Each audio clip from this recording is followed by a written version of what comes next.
Good afternoon, everybody. Welcome, welcome, welcome to our December, if you can believe that, Forum on Jobs. We're so excited that you are here today.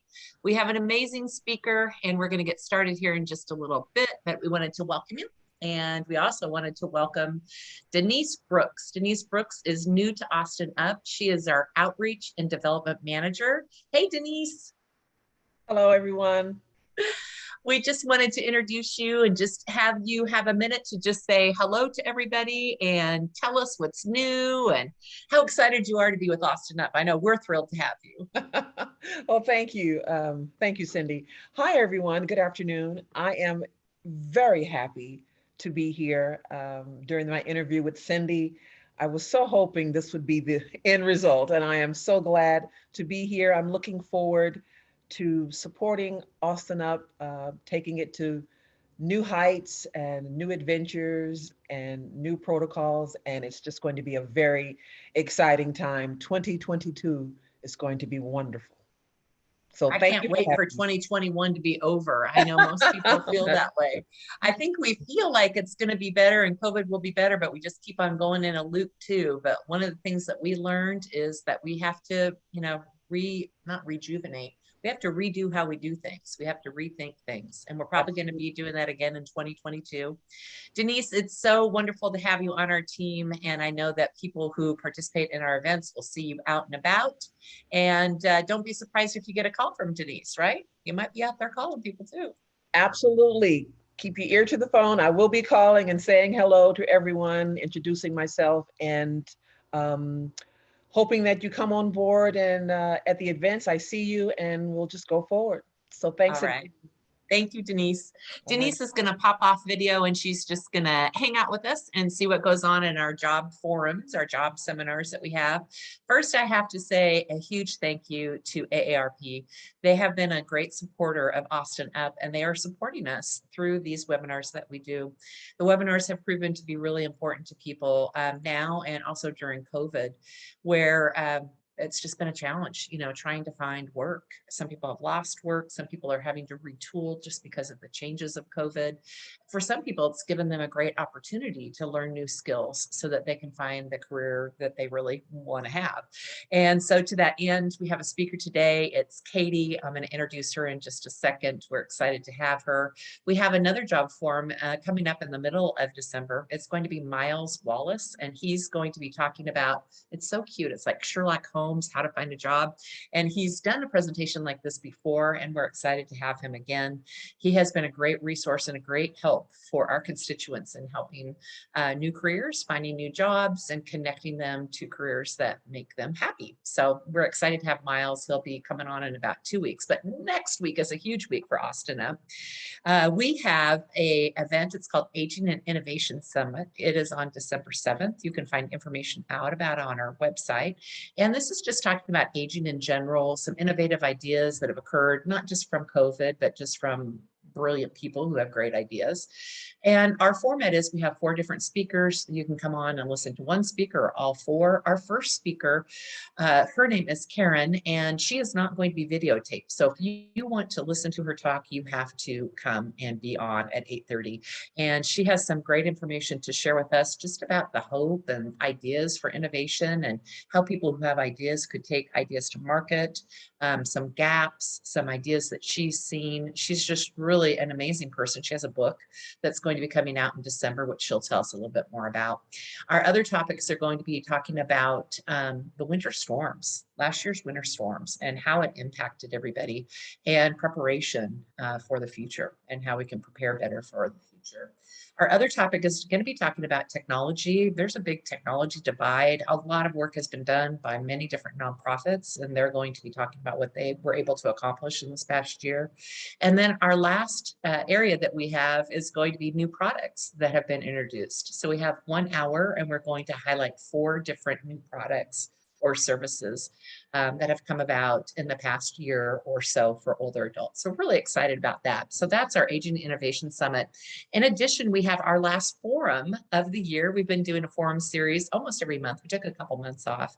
And the forum series is to talk about the age-friendly plan and how Austin has been implementing, the city of Austin, nonprofits, for-profits, have been working together to help implement the age-friendly plan and the different categories. And the category for December is going to be social participation.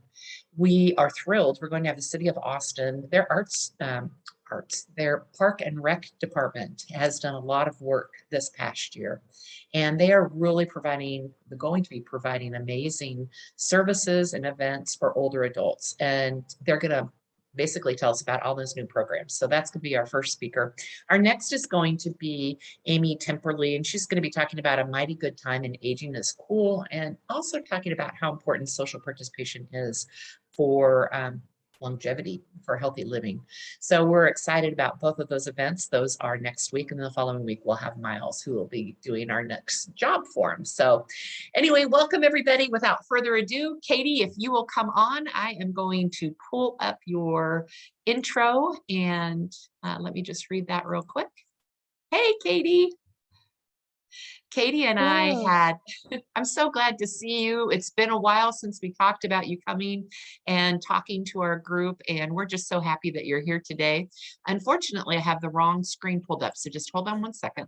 Sure, no problem. Let me find my introduction for you. So Katie is the supervisory coach for the Today's Jobs program with ACC. And she's with the Career Services Department. She has had over 5 years of experience working with a diverse group of job seekers, including those who are 50 plus, and loves to talk strategy. We love that, Katie. We need some strategies. She recognizes that every job search comes with unique considerations and challenges, and she's here to help each individual find the right mix of actions to get their best opportunities. So Katie, when we had originally spoken, we had talked about some things that we thought might be of interest to the people who come to our events. And we thought a couple things, and you're going to be talking about all of those today. I know you have a great PowerPoint presentation. So without further ado, Katie, take it away. Awesome. Thanks so much. So I'm going to get my presentation set up here. I am really excited to talk to you all today about the Austin local job market, what's happening right now, what you can expect in terms of your competition here in Austin. We'll talk a little bit about some of the major overarching things that are happening just nationally as a result of the pandemic. And then I'm going to give you some strategies to help you really be the best candidate you can be. So a little bit about myself. I've been working for ACC for a little over 5 years in career services. Every day our program gets bigger. I started out working for the Back to Work 50 Plus program that was grant funded through AARP. So my initial experience in career services started with a focus on helping folks who were 50 plus re-enter the job market or transition fields. So I've got a lot of experience working with folks who have been in the same career for decades, have a ton of great experience, and then either had to take some time off to care for aging parents or to raise children or to support spouses or partners in their job efforts. And then we're trying to re-enter the workforce and sort of navigate how to talk about yourselves, how to market yourselves in a job search process that has exponentially changed. So I do want to point out some guest policies here. I really encourage you to ask questions in the chat. I love when folks engage with the information that I'm presenting. And feel free to chime in, add what you know. I'm definitely not the only person in Austin who has information about what the local job market is like. So if you have a tip or a strategy or a bit of info that you want to share with the group, please feel free to do that. When we've got the Q&A portion of the presentation, please feel free to unmute your mic and chime in. And in the chat, if you could just introduce yourself, take some time to just let us know, your name, and then whatever you want us to know about your current career search. So the industry that you're in, the industry that you're investigating, where you are in your current job process, anything like that. Okay, so let me start with the most important information, right? What are the job statistics for Austin? I have good news. So the Austin Chamber of Commerce put out some data and statistics October 2021. So this is very recent, up-to-date information.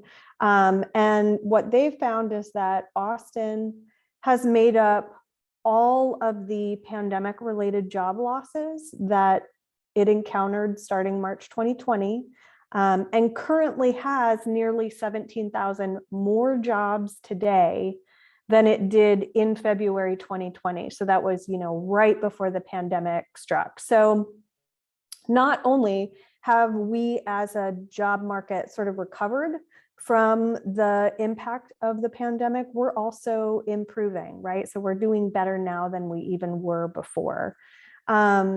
Right now, in terms of ranking, Austin is the second best performing major job market nationally, right? So we're talking major cities.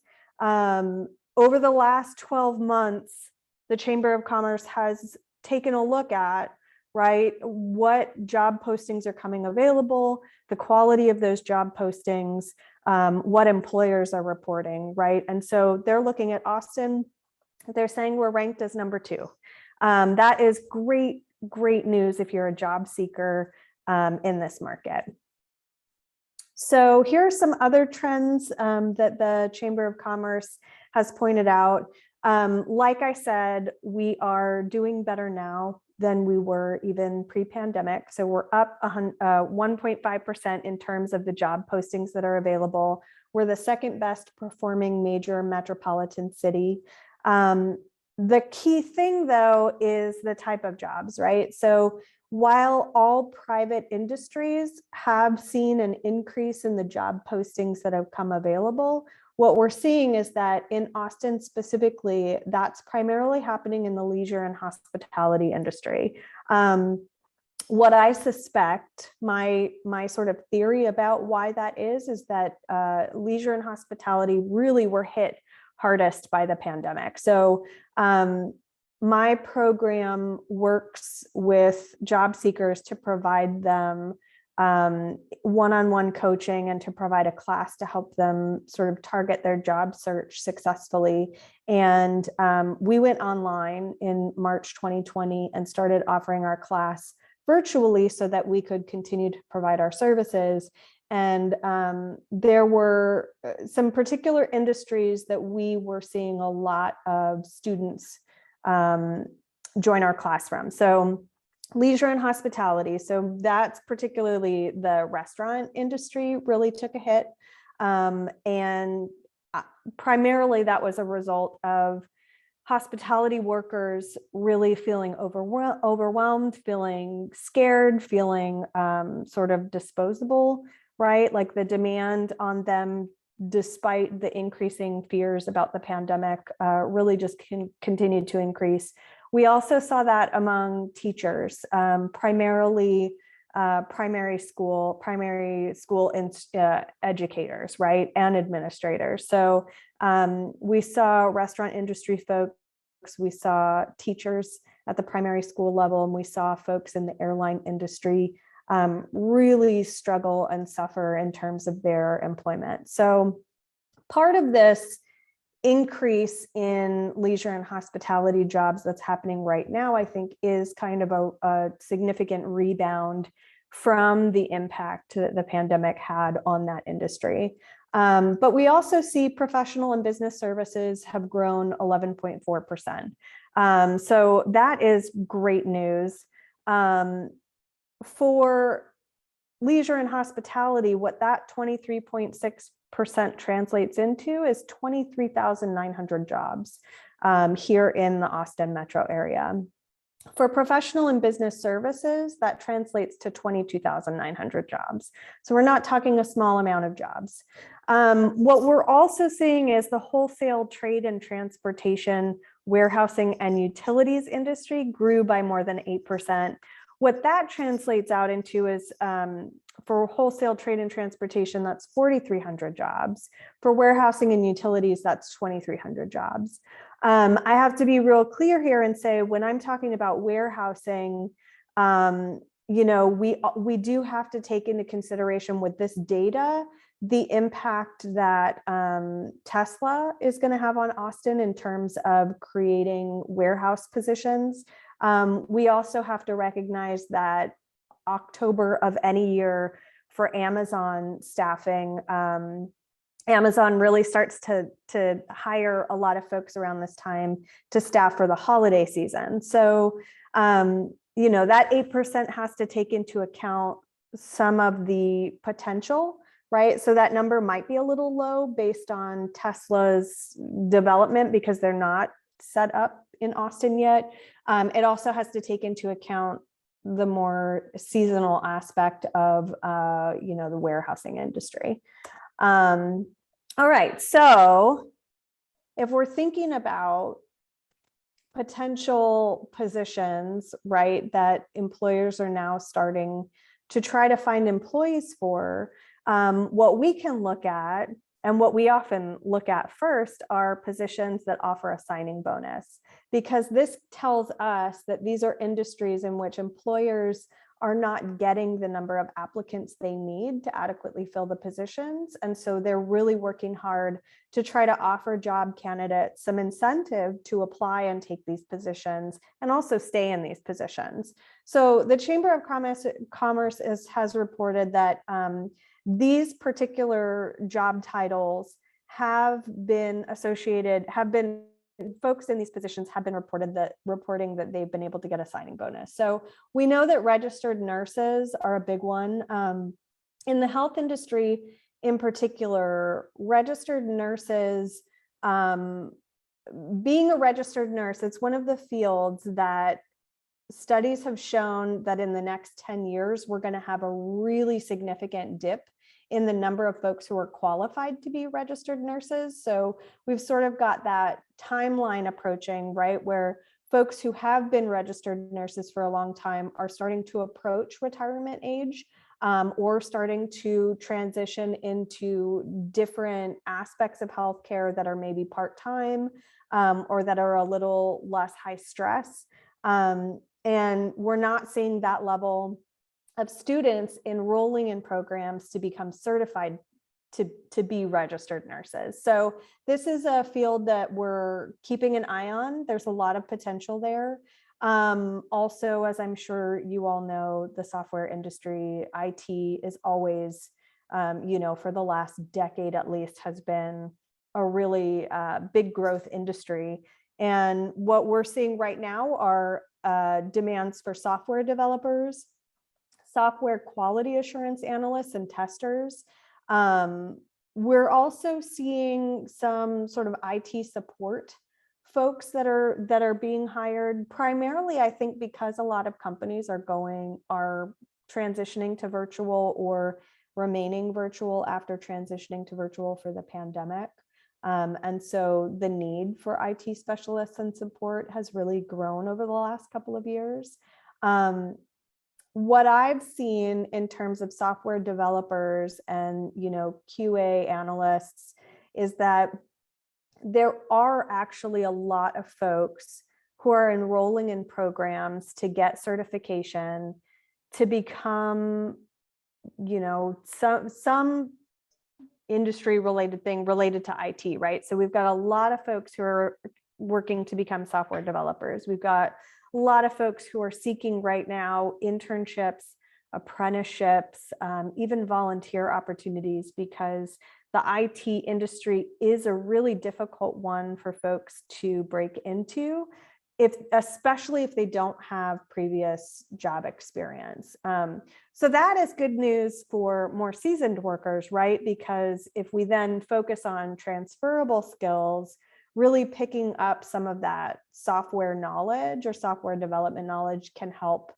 I think seasoned workers can pivot much more easily into that industry than folks who are just starting their careers. We're also seeing high demand for heavy and tractor trailer truck drivers, sales representatives and customer service representatives. There's a really high demand for those folks right now too. So these are sort of the signing bonus career trajectories that folks can keep an eye on. If any of these are interesting to you, it's helpful to know that, you know, you would go in as a competitive candidate just from the start, as long as you have those skill sets. So the other thing to think about right now is the potential to work from home, right? So many of us are still sort of navigating our comfort level with working in an office. A lot of folks also are starting to recognize the lack of efficiency related to working in an office, right? Like people don't want to commute. They don't want to pack a lunch, simple things like that. So I wanted to let you know that in Austin in October 2021, there were 3,900 work from home opportunities. These were connected to the 3 of those signing bonus opportunities, right? So we're seeing that software developers, software quality assurance analysts and testers, customer service representatives, and sales representatives are not only being offered signing bonuses to take those positions, but are also being offered the flexibility of working from home. So that tells us that the demand is great, right? That job seekers really have the leverage in this particular situation. All right, so the next thing I want to talk about is the Great Resignation. Some of you may have heard word of this. People have sort of been talking about it for the last 4 months or so. What we've noticed is that due to the, you know, seismic shift really of the way that we work as a result of having to transition to sort of meet the demands of the pandemic, a lot of folks had sort of the time and the space to reconsider what work meant to them. Also, you know, like I said, there were a number of industries that were really significantly harmed by the transition. So, you know, we saw a lot of elementary school teachers who not only had to transition their courses in less than a month, but also had to completely from scratch learn technological platforms and then, you know, pedagogy to figure out how to teach online, right? So it wasn't just about putting a PowerPoint on an online class. Like they had to adapt the activities that they'd been accustomed to doing in class in this whole different way, right? We saw a lot of restaurant employees who had to work long shifts, had less breaks. Even folks who were very satisfied with their jobs, right? So folks who were working in maybe office jobs and felt very satisfied by their work pre-pandemic. There was a lot of burnout that happened, right? So folks were going from meeting to meeting to meeting with no breaks in between. Folks were finding that they were having a hard time with this work-life balance concept because work happened where they live, right? So if they were at home, they felt pressure to kind of always respond to emails or always do the work instead of having that really concrete divide between going to the office and coming home from the office. But what a lot of folks who have studied this have sort of investigated about it is that it really did cause kind of an internal shift around people's relationship to work. And as a result, a lot of folks put in their resignation. The last few months, we've seen a large number of people just quitting their jobs, putting in their notice, quitting their jobs. We'll talk about this in just a minute when we talk about the competition, but part of the question that's coming up is, where are these people going, right? Like, if they're not going to be at job A, does that mean that they're then looking for job B, or is there something else going on? So in terms of what employers are thinking about and are really pressured to consider, they've got now a labor shortage. 73% of employers who were surveyed said that the labor and the skills shortage is really the most significant issue to them, and that it's likely to actually disrupt their business practices over the next year. 57% said attracting and recruiting talent is one of their biggest challenges. So it's not just that they've had a lot of folks resign from the positions that they're in, it's also that they cannot find qualified candidates to fill those positions that have become empty. 51% said that one of their biggest challenges is retaining talent. So even though we aren't all necessarily quitting our jobs as a result of the transitions of the last few years, a lot of folks are expressing dissatisfaction because we have seen that work can be accomplished in different ways, right? So I have some friends who are really struggling to decide if they're going to stay in the positions that they're in right now, because they are facing the possibility of having to commute and work 8 to 5 in an office setting. And pre-pandemic, right? Pre all of these transitions, they had sort of been accustomed to, driving half an hour to work every day. And now, after spending a year and a half, 2 years, getting up and logging into work, it makes that process a little bit more challenging. And so employers are not only dealing with folks who are resigning from their positions, they're also dealing with staff that are shifting their requests in the positions that they've got. So they've got folks leaving, and then they've got folks threatening to leave, right? This is a huge issue for companies that have goals to meet, right? They have things that they need to do. All right, so some of the things that companies are offering to be able to get and retain talent are things like increased flexibility, right? So we're seeing more remote positions, more hybrid positions, more flexible work schedules, less travel.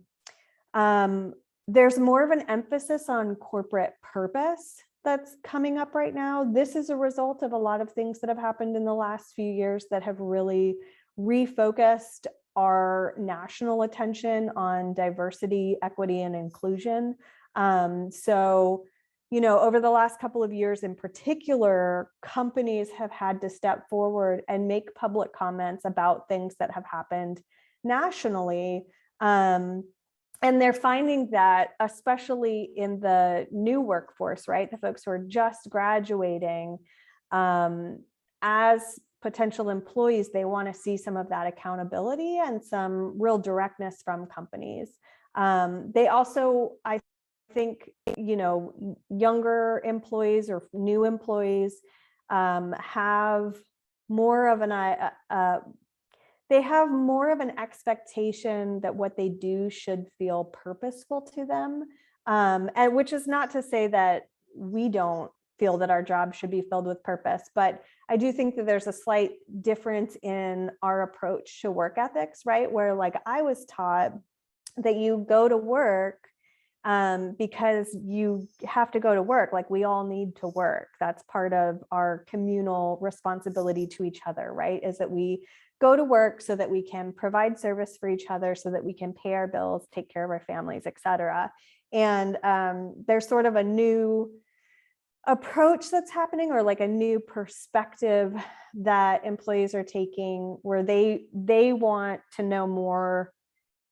They're coming from a place of, well, what can you do for me, right? When they're approaching employers. And employers are starting to respond to that. There is definitely among employers more of a focus on diversity, equity, and inclusion. This is great for all of us, right? Because if a workplace is thinking about diversity, they're not just thinking about race, they're thinking about age diversity, they're thinking about experience diversity, they're thinking about class diversity, right? Which relates to folks who have particular kinds of education and folks who don't. Equity is about making sure that everybody who wants to participate has what they need to do that fully. And I think that's beneficial for everyone, from that person who just got their bachelor's degree and is trying to figure out how work works, to someone who's been in the industry for 30 years and needs a slight accommodation to be able to do their work better, right? There's also more of an emphasis on well-being and mental health. And I think, that just is beneficial to all of us, especially as we sort of refocus our relationship to work after everything that has happened for the last few years. So, CEOs really are thinking about how to shift corporate culture in a way that better aligns with what job seekers are currently looking for. And that's great. It's not only beneficial to us, it's beneficial for us to be aware of, so that when we go through the application process or the interview process, we can be thinking about these critical sort of perspectives that are important to employers, so that we can address those clearly, right? So, if we need less flexibility, that might be an asset to a future employer. If we can really connect to corporate purpose and show how we can help that corporation fulfill their purpose, right? Out of the gate, we're already selling them on what we can do. So these are really important things to consider.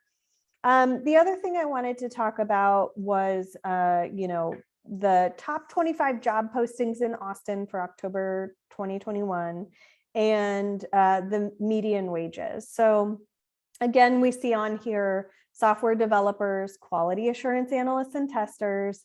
We're seeing marketing managers, we're seeing sales managers, we're seeing personal service, entertainment, and recreation managers. Those three positions, right, are management level positions. And let's just be honest, you cannot be in a manager level position unless you have solid work experience behind you. So folks who are seasoned workers do have an advantage here in those higher wage positions. Also, 45% of all the job postings, September 14th through October 13th, required a bachelor's degree as the entry level education. 40% required a high school diploma. So we're starting to see also a shift in sort of the requirements of education. I think this is something, that's going to be decades long in terms of us actually seeing a significant cultural shift in terms of relating education to experience. I think really the job market and employers are moving more toward a place of looking at what skills people actually have and whether or not those skill sets can serve the purpose of the job that they're hiring for. That is great news for folks who've been employed for a significant amount of time, right? Because the longer you're employed, the more skills that you gain and the more variety of skills that you gain. So that's also something to keep in mind. All right, so speaking of skills, I want to talk a little bit about core competencies. This is fairly new language that employers are using to talk about those skill sets that they want to see employees bring to the table, regardless of what specific job they're doing. And I want to make you all aware of these skill sets because I think these are skill sets that seasoned workers really have a handle on, right? So once you've been working for a while, you tend to have a pretty good understanding of what your career path could be or might be, and how to take the time to develop your skill set so that you can progress within your career. Often communication skills are developed through experience, right? The more that we work collaboratively with team members, the more that we take on management positions and have to communicate specific things with staff members, right? The better we get at it. Critical thinking really is one of those things that, folks aren't born knowing how to do. And it comes from a wide range of experiences, right? You cannot think critically about something unless you have the ability to sort of think broadly about the context of what it is you're doing. So there was an employer recently who ACC was talking to, and we were trying to figure out sort of like, what are the skills that you want to see in students who graduate from ACC? And they said critical problem solving skills. And, so we were like, okay, critical problem solving, what does that mean? Like, what does that mean? And what does that look like? And she said, what that means is we want the employee to be able to not only solve the problem that we bring to them, right? But to solve the problem that we bring to them within the context of the mission and values of our organization, right? So if you are working for Google and Google brings you a software problem, right? Google wants to create a better Google suite, right? They don't want an employee who's going to solve a problem outside of the context of Google, right? Google has such a strong mission, such a strong branding. They want somebody who can think critically, right? So what is the context of Google that I'm working in? And how do I solve this particular problem as a Google employee for the Google corporation, right? So it's things like that. Some of the other skill sets that employers are really focused on right now, having an understanding of equity and inclusion, right? So how do we approach service? How do we approach teamwork? How do we approach, our coworkers with this understanding that not everybody starts at the same place? And in order for everyone to have the same opportunity, right, we have to make adjustments to make sure that everyone has access. And inclusion, just, how can we get as many different kinds of people involved as possible? Leadership skills, right, having the capacity and the awareness to sort of think through all the pieces of a project and all the people involved on the project to identify how to leverage that best to success. Professionalism, right? I'll talk about this in a minute, but I read this great article recently, and it was called something like why 37-year-olds are terrified of their 20-year-old employees. And it talked a lot about a shift in the concept of professionalism that's happening right now among new workers that really is not making every CEO happy. But we'll talk about that in a second when I talk about your competition. So the other two skills are teamwork, right? So being able to work with other people well, and then technology. What I've seen in my work with 50 plus job candidates is that really these skill sets are skill sets that y'all come to the table with. Technology is the one that that can become very challenging. And I think primarily because it is evolving exponentially every single day. Recently, ACC switched our HR platform to Workday, which is this whole software system that has all of these things in it that you can do. And it was so overwhelming. It was so overwhelming. And I'm a person who, I grew up when computers were starting to be included in classrooms.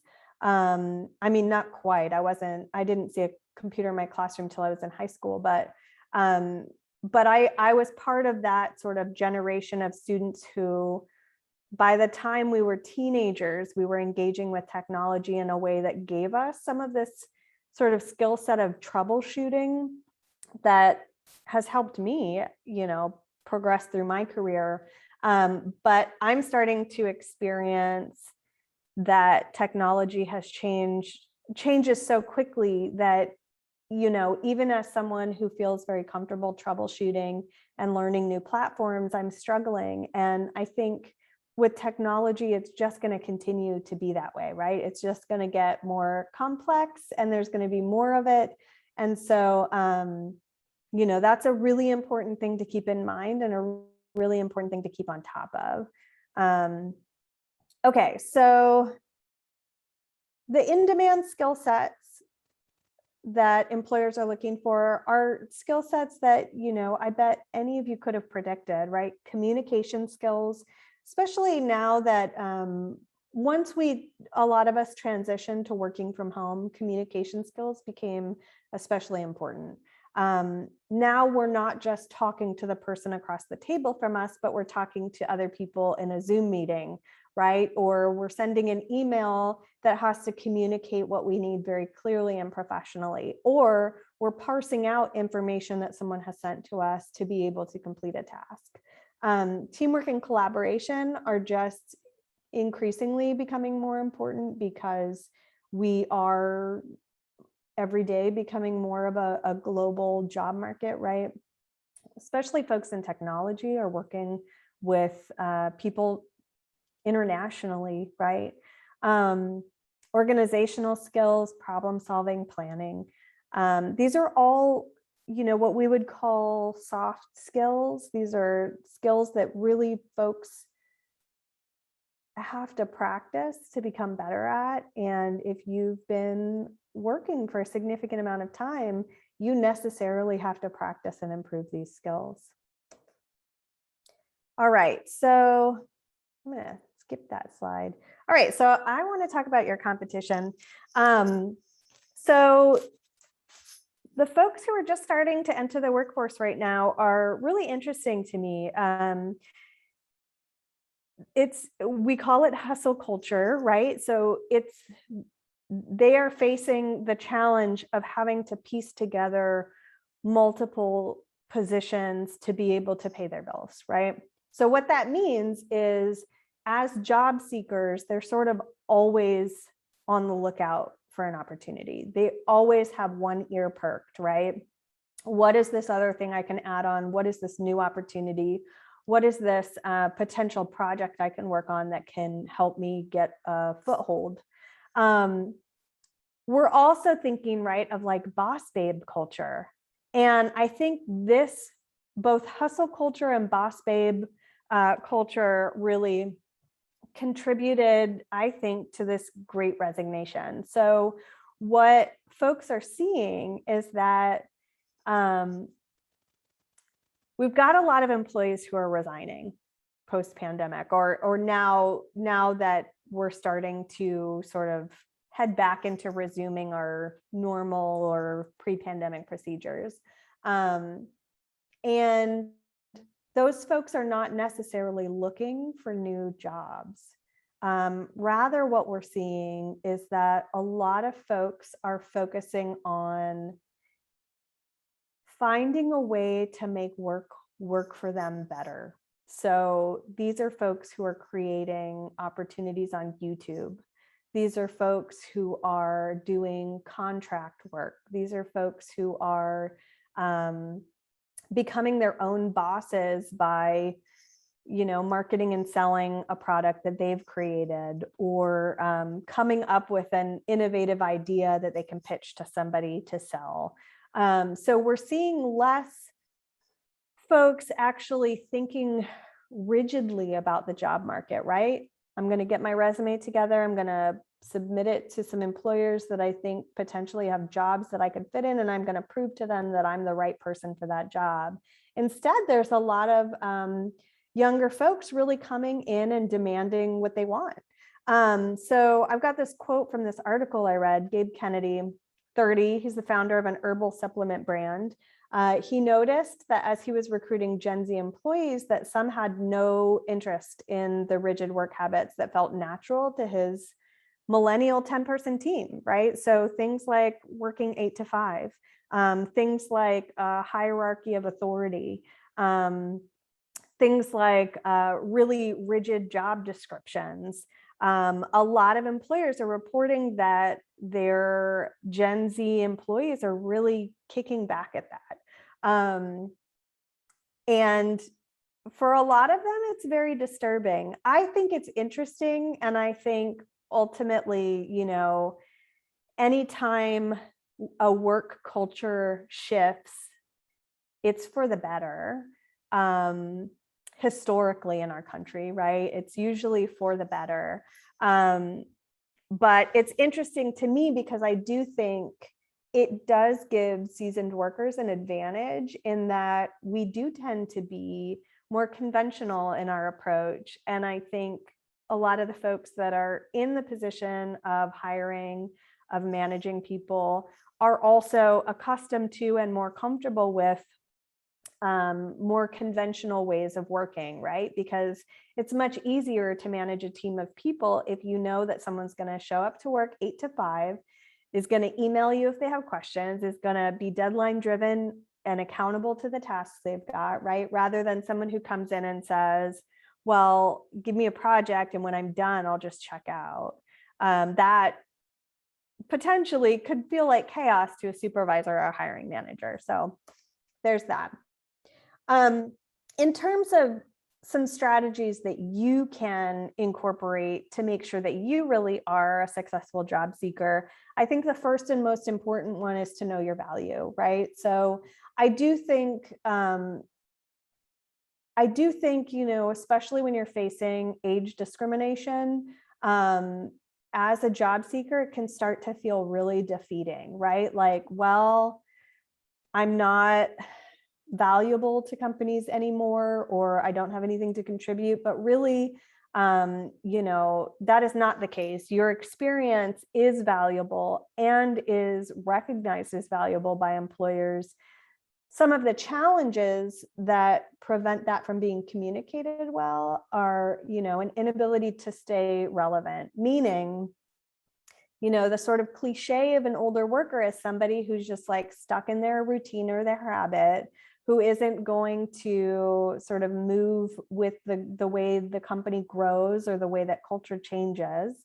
And so staying relevant means, really not sacrificing your passion or your interest or your knowledge, staying up to date on what's happening in your industry, staying interested in what's happening in your industry, making sure that as you're marketing yourself, you're not simply settling for the way that you used to do it, and that you are always taking a look at what's happening around you, right? So like even things like LinkedIn, which is not a brand new technology, right? LinkedIn's been around a while, but if as a job candidate, you don't have a LinkedIn profile, it can unfortunately communicate to some employers that you're not willing to sort of go with the flow of current job searching trends, right? You want to make sure that you're activating your accomplishments. In your experience, no doubt you have things that you've done that you are really proud of and that previous employers or coworkers would really commend you for. So make sure that those are the things that you're leading with. Make sure that you're embracing change. Change is hard for everybody. regardless of age. Change is hard for everybody. And searching for a job is really difficult, but being willing to and curious about how job markets are changing, how positions are changing, how employment is changing, how culture is changing, can really give you an advantage. The other thing is to keep current, right? So like I said, technology is exponentially growing and changing every single day. So make sure that you've got one ear perked for that, right? That you are, if you start hearing about TikTok, go check out TikTok.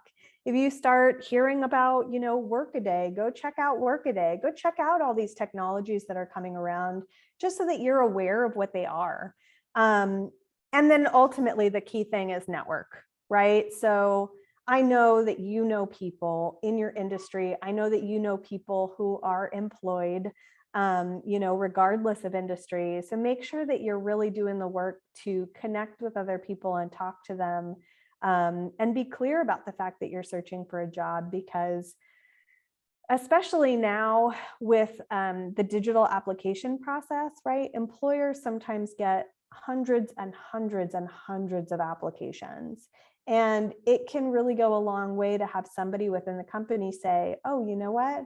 I actually met with Kevin last week, or I worked with Kevin at my last organization, and I really think that you should, give his resume a close look. It can make all the difference. In terms of your resume, you want to make sure that you are thinking about how your resume communicates age, right? And so you really want to limit the related experience that you're putting. One of the things that I see with 50+ job seekers in terms of resume errors is a resume that's 5, 6, 7 pages long, right? And I think this happens because of a lack of confidence, right? We start to get kind of worried about the potential discrimination that we might face. And so in order to combat that, we try to really put every last detail about why we are so qualified and so good for this position onto our resume. And really it just causes the reader to be overwhelmed, and also just, opens the door to age discrimination. We always tell folks, regardless of your age, to target your resume. This is a really distinct difference from resumes 10 years ago, right? Where ultimately you're proving that you have experience by listing every work event or experience that you've had since the beginning on your resume. And the way to sort of prove that you were the top candidate was to have as many experiences as possible. And now, because we're starting to see a shift away from sort of concrete career settling to skills-based, we're seeing a lot of folks transition from one field to another, right? Or really show up to say, I've got this, and this skill, which are going to be an asset to you because fill in the blank. And so employers are less interested in how many jobs you've had, and are more interested in what skills do you specifically bring to the table, and do those skills align with the skills that they need for the job. We encourage folks not to include dates for education or training unless it's something like, CPR training that requires up-to-date relevant certification. And then limit the number of years that you communicate on your resume, right? So if you're writing that you're an administrative assistant with 23 years of experience, that again opens the door to discrimination. And instead, you could just say 10+.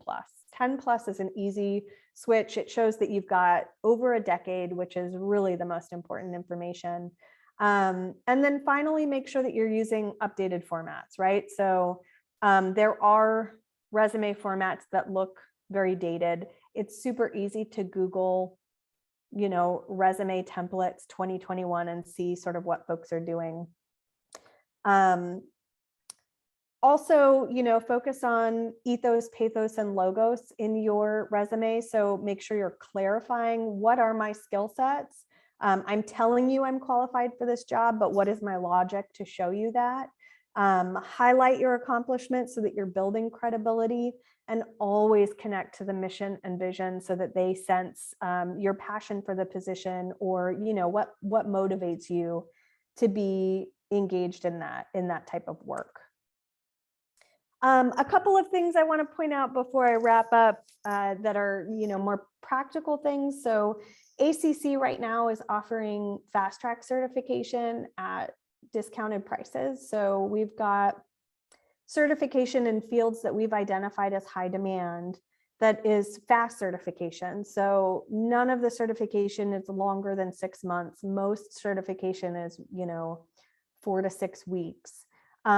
Workforce Solutions and Texas Workforce Commission do offer scholarships and funding for job seekers to be able to get certified in fields that they want to work in. I would encourage you really to think about your assets. So what are your transferable skills, the skills that you can do in any job to be successful? What are your competencies? And how do you network better, right? So it's great that you're here today connecting with other job seekers and connecting with me. LinkedIn is also a really great tool, as well as professional associations in Austin. And then, you're always welcome to take our class. Our class is a free month-long class that sort of covers the job search process from start to finish. And we provide a free one-on-one coach who can work with you on your particular job search. And we've got access to great software tools like Big Interview, which helps folks prepare for the interview process, and Job Scan, which can help you update your resume. And our support for students who've gone through our classes never ends. So we have students who took our class 2.5 years ago who've just come back to try to negotiate a better salary at their current job, or to switch positions, yeah. And I want to open it up to Q&A. I know I talked a lot. There's so much information right now about jobs, and it's so fascinating to me, but I wanted to give you all a chance to ask some questions. Excellent. Do you want to take down your PowerPoint and then? Sure. Okay, great. So I'm going to go and look in the chat area for any questions. Ooh, I went someplace completely different. Let's see. I'm looking in chat and in question and answer. I don't see any. Natalie, am I missing any? Natalie, my right-hand person. She's the person behind. She's the person behind the curtain. Yeah. Well, this, Katie, was so informative. I loved all the data and the statistics that you brought. It really brings home the point that there is need for employees, right? It's just that matching of what your skills are to the potential employer. Yes. I do think that as we age, we lose some of that confidence, like you said. And so that's why maybe our resume is a couple pages longer. But also we bring so much to the table that a younger person just hasn't had the experience. So we need to just understand that we do have that experience that they don't have. And so it makes us different. Absolutely. And also recognize that employers, when they're interviewing candidates, they are thinking about that person who has very limited job experience across from them. They are thinking, okay, how do I teach this person good communication? How do I make sure this person's going to be reliable and accountable? And all of these things that really, when you've been working for a while, you've got the credibility of past work experiences behind you to vouch for your quality of employment, right? Somebody did ask a question. They asked, how do you explain a gap? You've got a gap in between your employment. How do you explain that? Yeah, so there's a number of different ways, and it really depends on how long the gap is and why the gap happened. So I actually saw a really great example recently of somebody who, during the gap in employment, he actually listed what he had been doing. So he had been, I believe, helping care for his mom who had been sick. And so he actually listed it as a job, and put sort of the duties that he was responsible for there. So you can list, if it is something that comes up that is, a family obligation, those things can often be reframed as experience, because they are, right? Just because we're not getting paid doesn't mean we're not building skill sets or using our skill sets. Sometimes if it's a really small gap, you don't even have to address it. And some employers may not even notice. They may not notice or care. The thing about a gap in employment is that it's less about the fact that you weren't working and more about a concern from the employer about what you missed while you were not working. So usually that's related to technology or the industry, if the industry moves quickly in terms of the skill set. And so if instead of particular employment dates, if you show, I just completed this training on Salesforce to update me on Salesforce, or I've been volunteering and using my Excel skills to help an organization track their funding, right? Like whatever you can do to show that during that gap in employment, you were engaged with technology. So you didn't actually miss anything, right? You still know that the latest version of Microsoft Office. That's usually really what they're worried about. Okay. If you have a gap because you were fired, that's a different situation, and you should schedule an appointment, and I'd be happy to talk with you about that more. But yeah. Oh, here's a great one. Quite often you're asked to list your salary. What should you do? Yeah. So gosh, you really should come to our class to learn more about that. We've got a whole hour we talk about salary negotiation. So if you're being asked what salary do you want for the position, do your research. Just do your research and be confident about what you ask for. So know what the range is, right, between the amounts, know where you fit in that range realistically, and then ask for a little bit more than that at least, right? So know that employers will be thinking about what they can offer you, what your expectation is, and what will actually get you in the door and keep you there, especially right now, right? When we've got this weird, massive transition of employees. So the specific number, I can't tell you that, but I can tell you research will go a long way, and confidence, right? So like think about what other people with your experience are making. LinkedIn just added a tool that does a salary comparison. And so you can type in your job title. If it's connected to your LinkedIn, LinkedIn knows approximately your years of experience because you put that on your page. And it can show you, what is the average salary range for people in Austin in this particular industry or in this job. And then you can start to sort of strategize and figure out from there what the appropriate number for you to ask for is.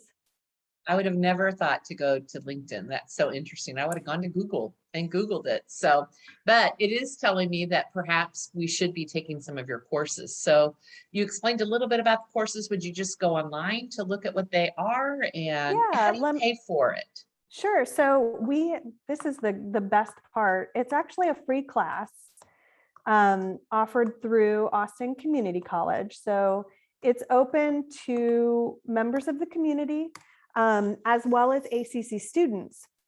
And when you register for our class, right, you can get an ACC email, you can get a student ID. And so that can also connect you to some of the student services here at ACC.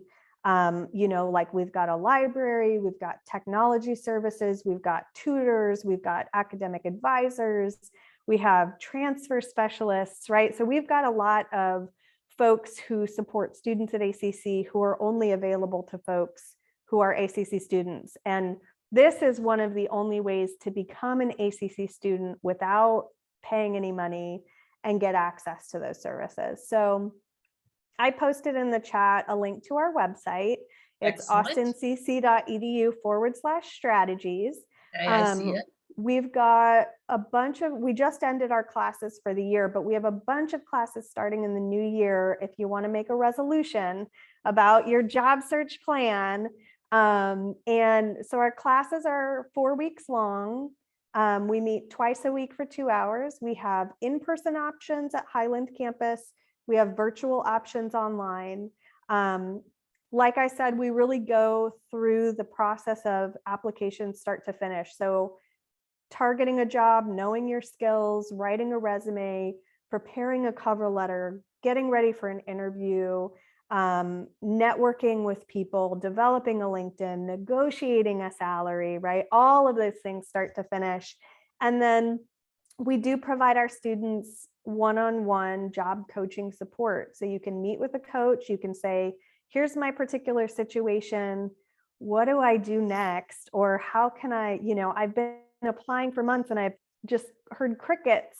What am I doing wrong? Or what can I do to get a better result?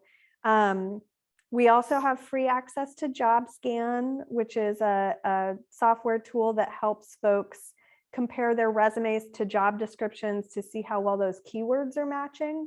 We have access to Big Interview. We have access to a site called CareerLink that has job postings that have been hand selected for ACC students. And these jobs are not just, lifeguard in the summer jobs. These are, high level positions in some cases, but these jobs are posted first and foremost to ACC students. So it can give job seekers the jump on applications. Excellent. Well, we want to just thank you so much for spending time with us today. And thank you for the link for anybody who's interested. It sounds like you should get signed up right away. It probably gets full up. And it's a perfect time of year, don't you think, to be rejuvenating your life and thinking through what you want to be when you grow up? Absolutely. Well, Absolutely. thank you again, Katie. We're so happy that you were able to come. We hope that you'll come and speak in 2022. We'll reach out and have you come talk to our group. Thank you again. Bye, everyone. Thank you. Thanks so much for having me. Bye, Bye-bye. everyone.